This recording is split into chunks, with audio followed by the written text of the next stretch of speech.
USA 2004, Part 3. National Park Arches, National Park Canyonlands, State Park Dead Horse Point, National Park Mesa Verde, and National Monument Canyon de Chelly. The next day we finally got to walk a little around National Park. It was the Arches National Park. When I was little, I used to read an overall brilliant Serbian children's magazine, Politik in Zabavnik, which, among other things, regularly featured Ripley's Believe It or Not panels.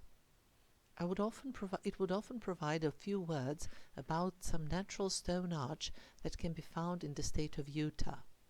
Well, this actually mostly concerned this particular place. There are stone arches and natural bridges in several locations, but their concentration is the highest here. In addition to arches, there are also different rocks whose names suggest what they remind people of. In this park, we walked for around 3.5 hours along one of the trails, and we covered some 7 to 8 kilometers. That's not much, but considering that there was a little hiking and a lot of breaks for admiring the views and taking photos, it was just right. The path led from the end of the asphalt road through an area called Devil's Garden, and it took us either to a few arches themselves, or it was possible to see some others from the path. The names of arches are very picturesque: Tunnel, Pine Tree, Landscape, Wall, Double O, Navajo, Partition, Sand Dune, Broken, Delicate, Skyline, etc. All of these arches have been created through the work of erosion that I have already mentioned. These processes take millions of years, but sometimes it happens that some major changes take place at our time. Thus, the opening of the Skyline Arch used to be twice as small until 1940, when a large piece of rock fell out of it, which automatically enlarged it. A similar thing happened to the Landscape Arch that can now be seen from a certain distance, since in 1991 a large piece fell off, and then it was prohibited that visitors either go below it or walk over it. In the meantime, a few more pieces have fallen off, but it still continues to have one of the biggest spans among the world's natural stone arches, around 100 meters. The trail is clearly visible and nicely marked using natural materials such as stacked up stones, for instance, and nothing has been drawn using paints or whatever that would stain the beauty of untouched nature.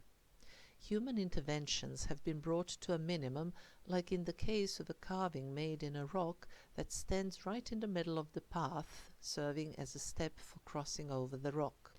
The advantage of visiting this place outside the high season lies in the fact that there are very few visitors.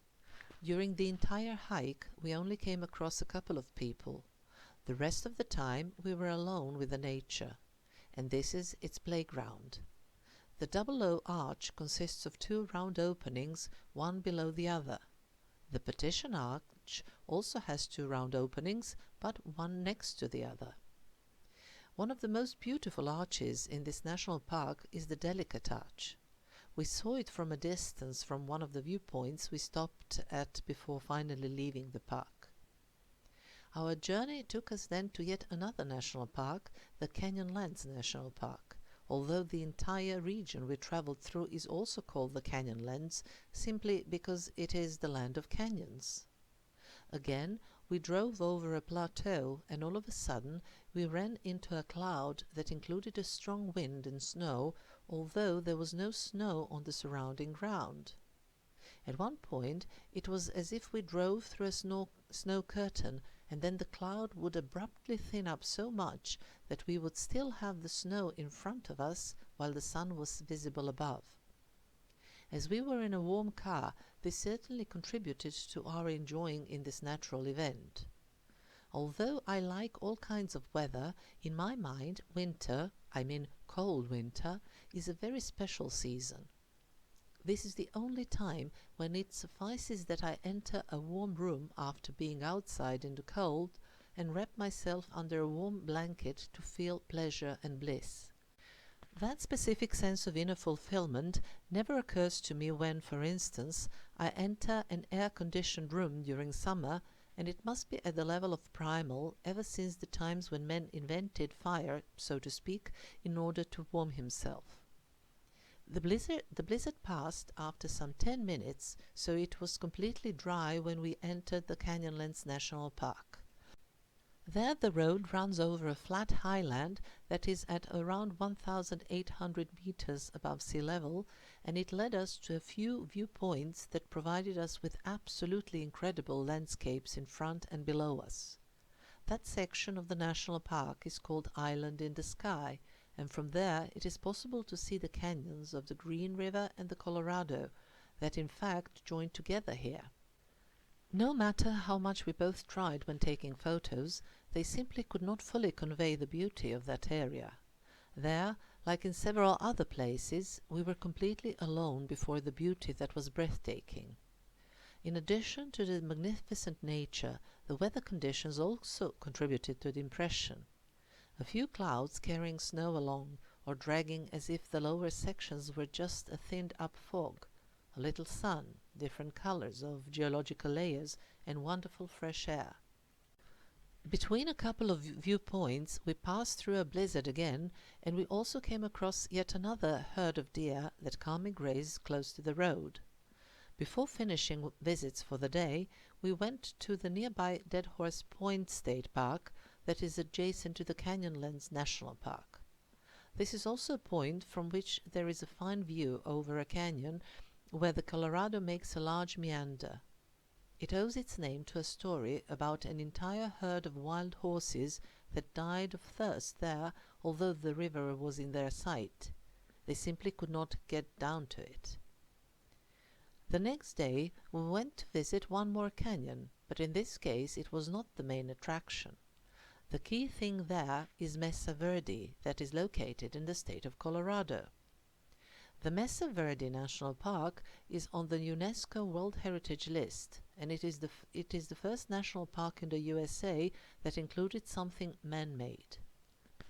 The buildings that can be seen here were built by distant ancestors of the Pueblo tribe in the period from 700 to 1300 of the Common Era. As a side note, for those ancestors of the contemporary Pueblo Indians, archaeology uses the term Anasazi. These buildings were made in large natural spaces within cliffs that can be found under overhangs. There are several groups of such buildings within the national park. The main section is a group called Spruce Tree House, although the buildings were made of sandstone blocks. Here we were a little late for one group that toured those buildings, and it was just too late for us to wait for the next group. So we contented ourselves by walking along an overlook that is at around 2,100 meters above sea level. There is indeed a very fine view from there, not only of the living areas, but also of the entire cliff as well as the plateau above it.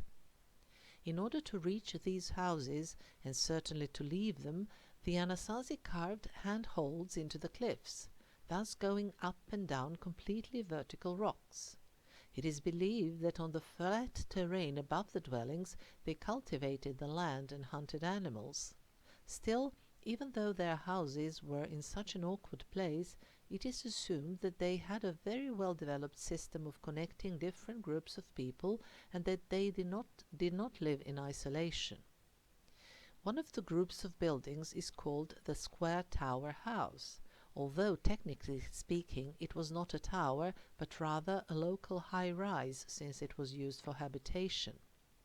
When the Anasazi mysteriously disappeared from history, everything started to fall apart, but the tower has managed miraculously to survive, and today it is the highest building in the entire Mesa Verde complex. In addition to these residential groups scattered along cliffs, the national park also contains sod houses built by the Anasazi in the period before moving to sandstone buildings.